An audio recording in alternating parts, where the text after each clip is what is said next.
Bienvenidas, bienvenidos a Mentores Luminosos de Mundo Ejecutivo. Soy Claudia Cervantes y hoy me encuentro en la oficina del secretario de Gobierno de la Ciudad de México, César Cravioto, alguien que presentaré porque conozco desde hace varios años, cuando él era comisionado de la reconstrucción, y he sido testigo de su trayectoria al día de hoy. Bienvenido y gracias por recibirnos. Gracias, Claudia, siempre es un gusto recibirte y ahora a Mundo Ejecutivo y a tu programa Mentores Luminosos. Muchas gracias por que se pueda dar esta entrevista y bueno, siempre abrirles el espacio de mi oficina, del lugar donde estoy la mayor parte del tiempo, cuando no estoy justamente en la calle atendiendo a la gente, pues aquí paso una buena parte de mis días. Muchas gracias. Bueno, quiero comentarles que cuando le pregunté si aceptaba una entrevista para Mentores Luminosos, con su sencillez me dijo, Mentores Luminosos suena muy rimbombante. ¿Yo por qué? Y le dije, sí, eres un mentor, porque de origen eres comunicólogo y para muchas generaciones es aspiracional conocer cuáles fueron los pasos para llegar o aspirar a ser un secretario de gobierno como servidor público. Entonces tú inicias tu carrera en la Ibero, estudiando comunicaciones. Sí, yo estudié comunicación, la verdad no tenía en mi perspectiva de vida dedicarme a la administración pública, a la política. Lo hago desde la comunicación, que empiezo a hacer algunos trabajos propiamente de comunicación, pero con una lógica de ayudar a quienes buscaban algún cargo por la izquierda. Y desde ahí empieza, digamos, mi cercanía con este mundo de la administración pública y de la política. Ok, haces énfasis en por la izquierda. ¿Desde cuándo tenías clara tu visión de izquierda, progresista? O sea, ¿desde dónde viene eso? ¿Desde la familia? Porque hay antecedentes políticos en tu familia. Sí, no necesariamente de izquierda, no necesariamente de izquierda, aunque sí tuve un tío abuelo que fue constituyente y que fue de los que puso los temas, digamos, más sociales en la Constitución de 1917. Pero no tiene que ver con el tema familiar, tiene que ver más con la formación desde la secundaria, después el CCH, y siempre he tenido una visión más de izquierda, nunca hubiera votado por partidos de derecha. De hecho, mi primera elección pues voté por Rosario Ibarra de Piedra en aquel 1988. Que era del Partido Revolucionario de los Trabajadores. Ellos postularon a Rosario Ibarra, entonces mi primera votación que hice en mi vida fue por una mujer. Ah, mira, curiosamente, bueno, ya que tocas el tema de la mujer, ahora que bien se dice es tiempo de mujeres, ¿cómo lo ves desde una perspectiva masculina? Bueno, yo creo que muy bien que México haya dado el paso para tener a la primera presidenta mujer, y además una gran mujer, muy preparada, muy responsable, que ha tenido una trayectoria también de lucha desde que era estudiante. Pero yo diría que es es consecuencia de un proceso histórico desde aquellas luchas para que las mujeres pudieran votar, para que las mujeres pudieran tener propiedad, porque antes en este país, en el mundo, no podían tener propiedad, hasta luchas recientes donde se obliga a los partidos políticos a postular al mismo número de hombres que de mujeres.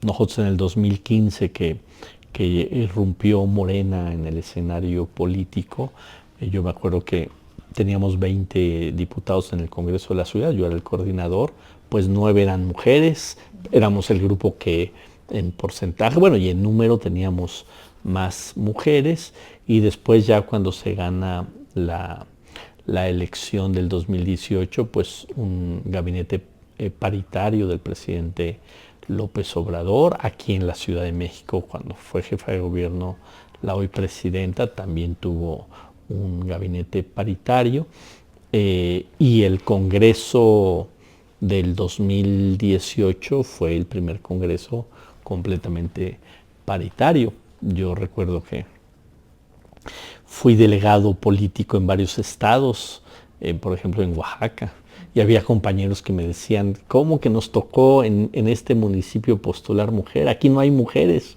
Y les decía, claro que hay mujeres, pues nada más es cuestión. Hay que voltear a verlas. Pues hay que voltear a verlas y hay que obligarnos a cumplir con la ley y que sea la mitad de mujeres y la mitad de hombres en los cargos, y así fue avanzando. Entonces, pues sí tiene que ver con la conciencia de un pueblo, pero también tiene que ver con las leyes que se fueron votando para obligar a que fuera, por lo menos en el tema de la política paritario. Ahora en otros ámbitos, en el ámbito empresarial, etcétera, pues queremos ver más mujeres en las cúpulas empresariales, al frente de las empresas, y en todos los ámbitos, en el deportivo, que haya igualdad, por ejemplo, de salarios en deportistas, hombres y mujeres, y en todos los ámbitos, como dice la presidenta Claudia Sheinbaum, una mujer puede ser desde lo que quiera, desde bombera, policía, doctora, ingeniera, hasta presidenta de la República. Claro, y de esa política también se deriva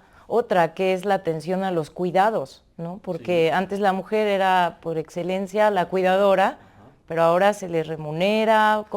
¿Cómo ves esto de que la mujer sale a trabajar, a destacar, pero también es madre, y luego quién cuida a esos pequeños? Sí, bueno, sigue siendo por excelencia la cuidadora, pero por eso en la Ciudad de México y en el país se está avanzando en algo que se llama una política pública de cuidados.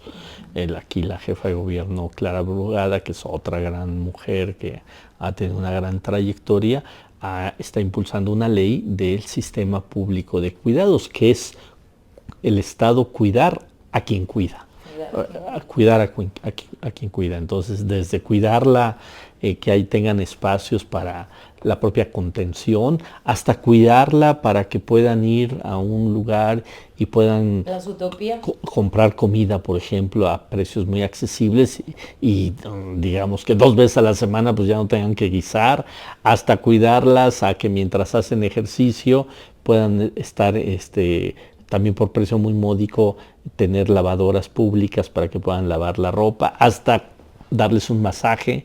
Todo eso tiene que ver con una política pública de cuidados.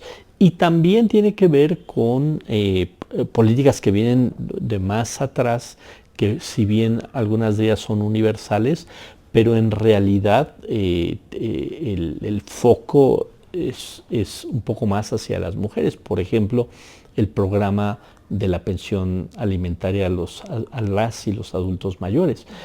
Al fin de cuentas es universal, porque todo el que llega a cierta edad tiene esta posibilidad, pero hay mujeres que a lo largo del año no habían tenido ingresos propios porque se habían dedicado a la casa, y cuando llegan a la edad de que reciban su pensión, es probablemente el primer pago que se les da, y entonces sí es un impacto, porque entonces ya le genera pues un ingreso propio, hasta debates que están dando de, bueno, se tiene que cuantificar cuánto vale el tiempo que una mujer le dedica a sus hijos, a la casa, a que el marido salga a trabajar y encuentre la ropa lavada. Bueno, eso debería tener una cuantificación. Y también hay programas para quien cuida a estos adultos mayores que tienen pues gravedad, ¿no? Que no se pueden cuidar por sí solos. Bueno, también quien cuida a alguien que está postrado o que está con una enfermedad ya terminal, pues es muy duro en términos no solo de tiempos, sino es muy duro en términos emocionales. Entonces toda la contención que tienen que tener las personas cuidadoras, insisto, en su mayoría mujeres, pues también se contempla en este sistema público de cuidados. Ahora que tocamos el tema de programas sociales, viene una pregunta que que muchas personas tienen duda de dónde surge la recaudación para sostener a largo plazo los programas sociales sin descuidar el presupuesto y garantizando que el apoyo llegue realmente a esas personas necesitadas. Bueno, pues viene justamente de los impuestos, de las contribuciones que hacemos todas y todos los mexicanos, viene de tener gobiernos austeros que ya no derrochan como antes. Ahora ya no es que remodelamos oficinas, que con el presupuesto público se hacen viajes al extranjero o se generan o se hacen gastos suntuosos. No, es parte, digamos, de la política de la Cuarta Transformación, que haya gobiernos que utilicen el recurso público para lo fundamental. Cuando estamos en el debate político con la oposición a esta Cuarta Transformación, de repente nos dicen, es que todos los programas sociales no salen de la bolsa de los funcionarios. Pues claro que no salen de la bolsa de los funcionarios, salen del presupuesto público, salen de los impuestos de todos. Pero ¿por qué antes no había? ¿En qué se iba el dinero público? Ahora alcanza para los programas sociales, alcanza para la obra pública. ¿Por qué alcanza para todo eso? Pues porque somos gobiernos que no derrochamos el dinero y lo destinamos en lo fundamental, que es en la gente. Entonces no hay endeudamiento. No se está haciendo con endeudamiento, se está haciendo, insisto, con ahorros, se está haciendo con gastos razonables de la inversión pública. Por ejemplo, hoy no vemos aumentos de salarios a los altos funcionarios. En la Ciudad de México, a quien se le viene aumentando más es a la gente de base, no a quienes tenemos secretarías, direcciones generales, subsecretarías. Entonces, pues sí es un enfoque totalmente distinto de para qué llegas a gobernar. Bien, y bueno, yo recuerdo, tuvimos el gusto de conocernos cuando eras comisionado de la reconstrucción tras el sismo del 2017, que yo andaba donando taquilla de mi obra de teatro para reconstruir algunas casitas, y ahí conocí al ser humano que le tocaba lidiar con la desgracia de los damnificados que lo perdieron todo. ¿Qué te dejó esa etapa a nivel humano? Bueno, haber sido comisionado de la reconstrucción de viviendas afectadas por el sismo del 2017 en el gobierno de Claudia Sheinbaum, primero me dejó entender que todos podemos pasar por una situación de estas, que lo humano no se nos tiene que perder de vista, que la forma de abordar un tema de estos tiene que ver con quién gobierna. Hay que recordar que el sismo ocurrió en el 2017, todavía no gobernábamos nosotros la Ciudad de México, y en 15 meses la verdad se hizo muy poco por los damnificados del sismo. Es más, se tenía una visión de que tomaran un crédito bancario para reconstruir sus viviendas. Cuando llega la doctora Sheinbaum a la jefatura de gobierno y me encarga este tema, la visión fue completamente distinta. La visión fue: hay que ayudar sin que se endeuden los damnificados. Y lo mismo los damnificados de Iztapalapa que los damnificados de la Condesa, porque ahí sí no tenía que ver con los recursos económicos que se tuviera. Todos estaban viviendo una situación terrible, y escuchar pues ese dolor humano por las pérdidas humanas que hubo, por sentirse en el desamparo completo, por perder uno de los temas fundamentales que puede tener un ser humano, que es su hogar, su casa, su vivienda, el estar en la incertidumbre. Poco a poco fueron creyendo en un gobierno que no los dejó solos, y hoy podemos decir que pues prácticamente está al 98% de la reconstrucción. Más de 20,000 familias ya regresaron a su hogar, sin que les costara un solo peso, porque al fin de cuentas eso es la sociedad. O sea, nosotros pagamos impuestos porque somos parte de una sociedad, contribuimos a una sociedad para que cuando venga una situación difícil, esa sociedad te ayude. Y fíjate que procesos muy interesantes, porque yo hablaba con damnificados, por ejemplo, de la Roma, de la Condesa, de la del Valle, y les decía, después ya de varias reuniones que ya había más confianza, les decía, tal vez ustedes han criticado los programas sociales. Tal vez varios de ustedes en comidas familiares o públicamente decían, ¿por qué le regalan dinero a la gente con el programa de adultos mayores? Y criticaban a este gobierno por darle algo a los ciudadanos. Pues yo les quiero decir que los damnificados del sismo, a quien le regresamos un departamento, que tal vez ese departamento, valor comercial, puede costar 6, 8 millones de pesos, pues es muchísimo más que lo que le podemos dar a un adulto mayor que cuando cumple 60 años hasta el término de su vida le damos mes con mes. O sea, para que se entienda lo que significa justamente un Estado que ve por sus ciudadanos. Y muchos de ellos cayeron en cuenta y dijeron, sí, es cierto, ahora soy yo. Ahora soy yo.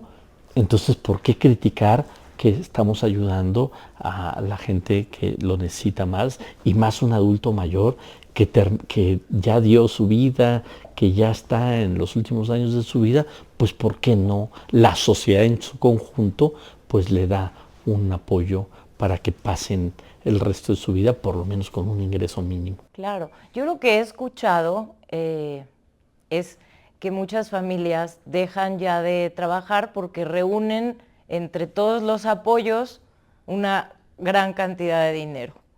Eso es un mito, eso es una mentira.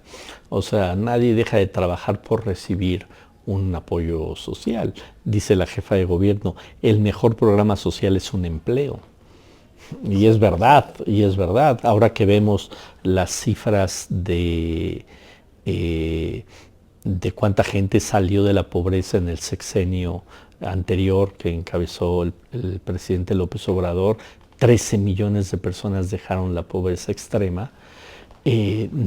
No fue nada más por el tema de los programas sociales, fue por el aumento al salario mínimo. Ahora nos encontramos esta mañana con que el país, que el año de América Latina, que este año, el año pasado, más salieron de la pobreza fue México. Y cuando se hace el cálculo de por qué, y no lo dice México, lo dicen los organismos internacionales, fue por el salario. Sí, también cuenta en los programas sociales, pero es la suma, pero es el salario. O sea, hay que recordar que en el 2018, que llegó la cuarta transformación, el salario mínimo estaba en 82 pesos al día. Hoy está a 260 y tantos pesos al día. Todavía falta mejorarlo, pero la verdad es que era verdaderamente una irresponsabilidad tanto de los gobiernos como del sector empresarial tener niveles salariales tan bajos. Y entonces decían, es que la economía va a ser un problema. Pues hemos estado subiendo el salario mínimo en los últimos 7 años de manera histórica en México y no ha pasado nada, al contrario, se ha fortalecido la economía, porque es un principio hasta del capitalismo. O sea, si la gente tiene solo para medio comer, pues ¿qué va a consumir? Pues solamente lo que le da para medio comer. Pero si la gente, su salario ya le alcanza para un poco más, pues en un mes se compra unos tenis, otro mes se compra un nuevo celular, otro viaja, o come, o va al cine, o come 2 o 3 veces al mes fuera de su casa. Eso reactiva la economía. O sea, es un principio, insisto, hasta del capitalismo, pero pero la verdad es que parecía que había algunos que tenían esa lógica de subir un peso. Todavía recuerdo cuando yo era estudiante que los debates era, no, pues subió un 1.20 el salario mínimo de un año para otro. No, ahora los aumentos del salario mínimo son de decenas de pesos cada día, cada año. Y insisto, aún falta más si nos comparamos, ahora que estamos hablando de renegociar el Tratado de Libre Comercio, si nos comparamos con países como Canadá, Estados Unidos, pues todavía nos falta. Pero yo creo que es el camino correcto y cada día más los empresarios están entendiendo eso. La necesidad de brindar mejores oportunidades para que no haya injusticia y desigualdad. Así es, y no es de que quitarle, como también decían ahí tontamente, ¿no? Va a llegar Morena al gobierno y le va a quitar una casa a los ricos. No se trata de quitarle a nadie, se trata de darle más al que tiene menos. Por eso esa frase que ya quedó en la historia de México, de por el bien de todos, primero los pobres. No es que no atiendas. Como frase célebre. Sí, no es que no atiendas a clases medias, a clases altas, pero a todos nos conviene una sociedad más equilibrada, más justa. Sí, hay un miedo, incluso entre condóminos, de no registrarse en PROSOC para no dar sus datos y tener miedo de que luego se los quiten, pero yo creo que la apatía y la falta de participación, empezando por un condómino, pues menos se participa en el gobierno y menos se hace el cambio, y siempre se le echa la culpa al gobierno cuando debe de haber mucha participación ciudadana. Sí, de acuerdo, los problemas los tenemos que resolver entre todos. Luego se quiere que el gobierno resuelva todos los problemas, pero por ejemplo el ejemplo que pones, los problemas condominales que hay, o sea, no es de que el gobierno vaya y resuelva el problema que hay entre 10 habitantes de un mismo edificio. Tenemos que saber convivir, tenemos que saber escucharnos. Pro bono, porque muchos no quieren ser parte de comités porque quita tiempo, no te lo pagan. Exacto, que se vayan repartiendo la administración del edificio cada 6 meses, cada año, para que la carga se reparta de manera equitativa, pero que nos entendamos. Luego, ahora en la reconstrucción que tú decías, pues yo me encontré con cada problemón en los edificios que yo decía, hasta en un momento tan terrible que están viviendo todos los condóminos, no se ponen de acuerdo.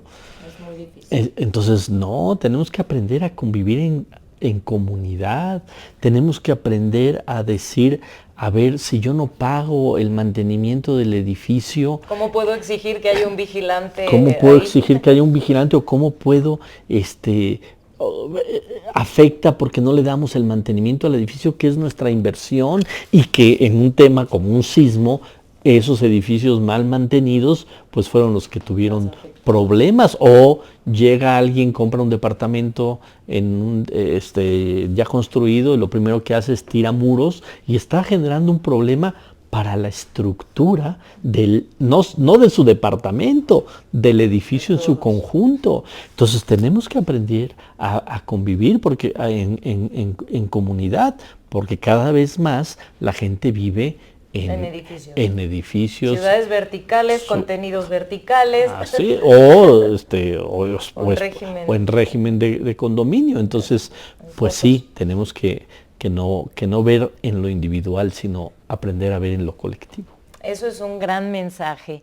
Y ya que hablamos de escuchar a la gente durante el sismo, actualmente como secretario de gobierno y junto a la jefa de gobierno Clara Brugada, pues hablan mucho del gobierno de territorio más que el de escritorio. Sí. ¿Cómo es? Bueno, creo que un gobierno se debe a la gente, un gobierno está ahí para ayudar a resolver los temas que tiene la ciudadanía. Esa es la vocación de un gobierno, ese debe ser el centro de la responsabilidad de un gobierno. Y entonces lo que nos dice la jefa de gobierno es, estén con la gente. No se encierren en sus escritorios, no se queden en su escritorio. Entonces, nuestro trabajo es estar atendiendo las necesidades de la población, resolviendo los problemas de la población, y tenemos diversos programas. Por ejemplo, todos los martes, está invitado tu programa, el día que quieras, vénganse con cámaras y todo para que vean lo que es un Zócalo ciudadano. Yo he estado ahí, a mí me consta. Bueno. Sacas tu ficha, te quemas en el sol, pero no importa, te van a escuchar.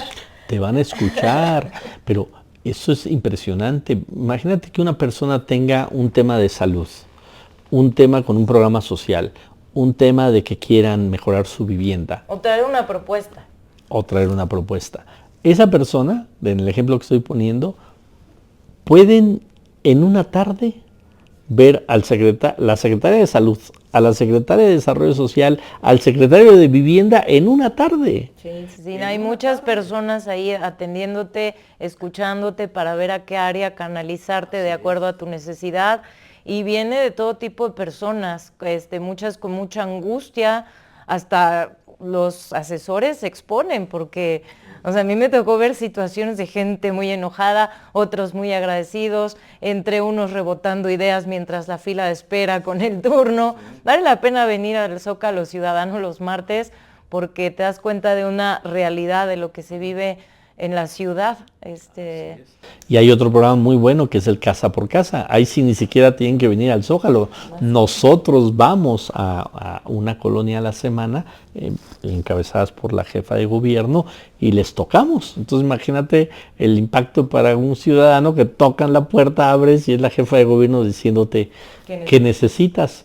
Y los secretarios y funcionarios de las distintas dependencias del gobierno de la ciudad.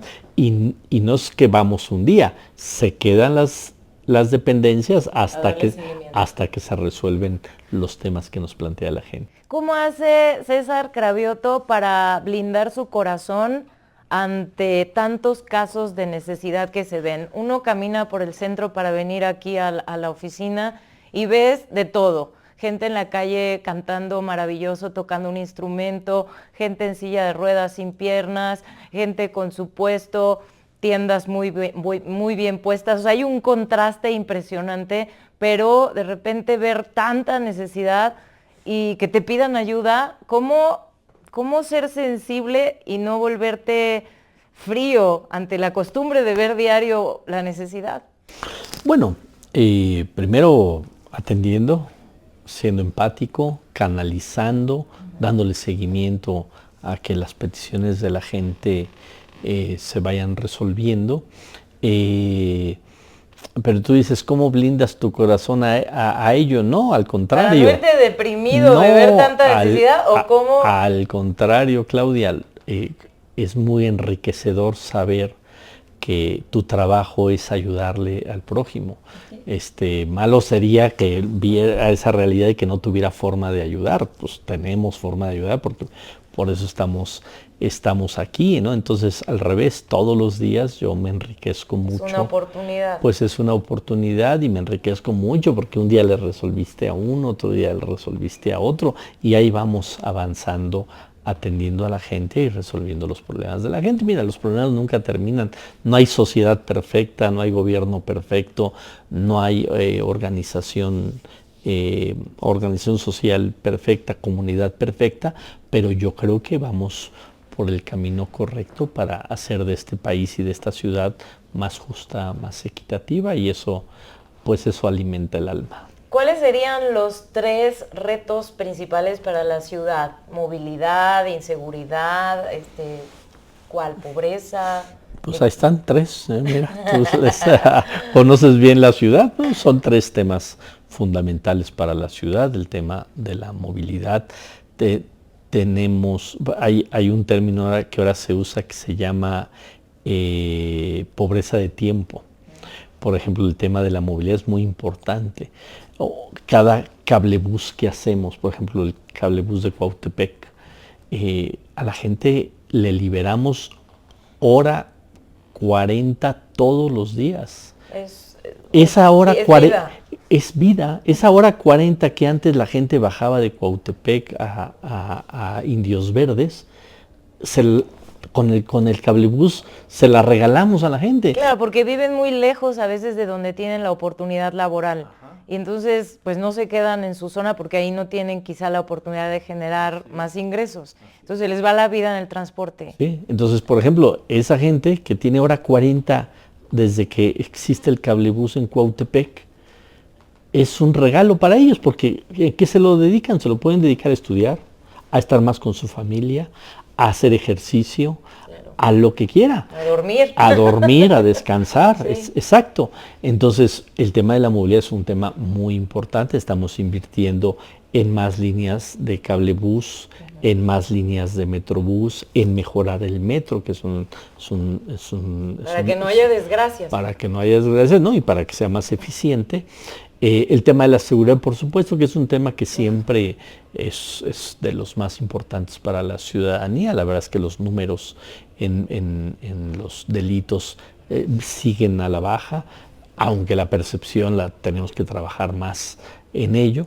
Y el otro tema que manejaste, bueno, el tema de la economía, pues también, aunque no es solo un tema de la ciudad. Ahora para el Mundial, ¿qué oportunidades hay? ¿Qué consejo le das a la ciudadanía para recibir a tantos turistas que van a venir a vivir esta afición tan importante como el fútbol? Bueno, pues el Mundial es un gran escaparate para la Ciudad de México. Somos la sede de la inauguración del Mundial por tercera vez. Es la única ciudad en el mundo que tiene una inauguración de un Mundial por tercera vez. Va a ser, insisto, un gran escaparate. Están haciendo obra pública no solo para el Mundial, sino va a quedar en las colonias donde se está invirtiendo para la gente. También va a haber 16 espacios para que la gente pueda ver todos los partidos, uno en cada alcaldía. Echamos a andar un torneo de niños, vamos a echar a andar torneos de fútbol de mujeres, de personas LGBT, de personas con discapacidad. Queremos que el Mundial se viva a lo largo y ancho de la ciudad. Nos estamos preparando para ello, estamos avanzando, insisto, en todas las obras que estamos llevando a cabo y que todos disfrutemos el Mundial, que no sea solo de los 100,000 que tendrán la oportunidad de estar adentro del estadio, sino que el Mundial sea una derrama económica para todos los capitalinos, pero también de experiencias y de vivencia. Exactamente. Nos queda poco tiempo, el cual pues quisiera aprovechar para que si hay por ahí algún tema polémico, dar el espacio para que se pueda aclarar o reforzar algún mensaje. No, pues nada más decirle a quienes nos están viendo en tu programa que yo sé que pues va dirigido pues al mundo ejecutivo, como bien se llama el medio, pues decirles a todos los ejecutivos de este país que se tiene que analizar más qué está pasando en México y luego nos vamos un poco con lo que dicen las redes, etcétera, o con temas ideológicos. No, que se mire que este país va a ser un país más grande si los que han tenido históricamente menos oportunidades y no han sido vistos por los gobiernos, hoy se les atiende, porque eso nos va a dar una mejor sociedad. Nosotros, todos los que nos miran en tu programa, o gran parte de los que nos miran en tu programa, pues han viajado y es bonito ver sociedades más equilibradas, sin tanta opulencia, pero también sin tanta pobreza. Hacia eso queremos llevar a México y en el proyecto de la Cuarta Transformación vamos por el camino correcto. Y en la Cuarta Transformación se dice que están construyendo, consolidando el segundo piso. ¿Cuál sería el tercer piso? Bueno, el tercer piso, ahora estamos empezando el segundo piso, todavía faltan 5 años para el tercer piso y la verdad es que los procesos de transformación como en el que estamos en México, pues no se logran en un sexenio, tiene que irse construyendo. Entonces, primero tenemos que afianzar este segundo piso y después pensar en el tercer piso de la transformación, tanto en la ciudad como en el país. Pero sin duda es la acumulación de derechos y es la acumulación de experiencias que se van teniendo, porque también es importante que se entienda que un proyecto es mejor que no se trunque, sino que avance. Y aquí hay proyecto y la continuidad del proyecto es lo que va a hacer que llegue los beneficios a toda la población. ¿Qué es lo que debe de evitar Morena para que ese proyecto no se interrumpa y no pierda credibilidad, sino gane confianza? Bueno, primero no alejarnos de la gente, eso es fundamental, estar todo el tiempo en contacto con la población, no estar en el Olimpo y no ver a la gente, no.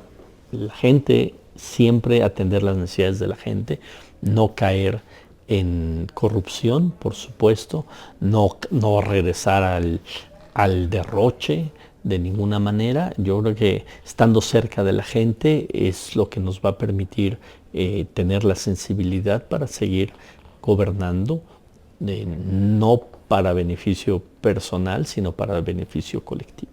¿Qué frase célebre representa a César? Frase célebre. ¿O con qué frase célebre te gustaría que te recordemos? Bueno, más que frase célebre, bueno, a ver, me agarraste en curva con esa pregunta, pero decir que todo lo que hagamos, lo hagamos con corazón, todo lo que hagamos, lo hagamos como parte, pues, de una vida. A mí me dicen, es que trabajas mucho, yo no es tan o sea, no te presiona tanto que trabajas, y yo digo, yo más que trabajar milito en un proyecto, milito en una convicción, y cuando haces las cosas por gusto no te es pesado. Muy bien. Si escribieran tu biografía, ¿cómo se llamaría? Pues una vida en la transformación. Ay, muchísimas gracias por este tiempo, por abrir tu corazón, tu mente. Hay muchos temas más que pudiéramos seguir hablando, pero ya será en el futuro y seguiremos siendo testigos de tu trayectoria política y cercanía humana con la gente. Muchas gracias, Claudia, y muchas gracias por el espacio. Denle like, comenten, compartan, los leemos y hasta el próximo episodio de Mentores Luminosos.